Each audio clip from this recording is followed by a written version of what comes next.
यो चाहिँ हाम्रो फल सिलिङको जीआई च्यानलको स्ट्रक्चर रेडी भइसकेको छ। यो चाहिँ बिचको राउन्डको लागि र साइडको लागि यसरी डाइरेक्ट फ्रेम रेडी भइसकेको छ। र यता पनि काम हुँदैछ। यसरी जीआई फ्रेमको स्ट्रक्चर रेडी भइसकेको छ। यसरी तलको स्टेपको लागि डाइरेक्ट फ्रेम रेडी भइसकेको छ। यो यसरी धागा लाएर गरियो भने कामहरू लेभलमा हुन्छ, राम्रो हुन्छ, बलियो पनि हुन्छ।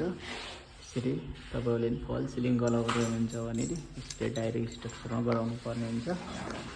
केही समय अगाडि सोशल मिडियामा फल सिलिङ झर्यो भनेर एउटा भिडियो आएको थियो। झर्छ पनि सही तरिकाले काम भएन भने चाहिँ फल सिलिङ झर्ने सम्भावना हुन्छ। तपाईले पैसा र काम गर्ने क्वालिटी नहेरिकन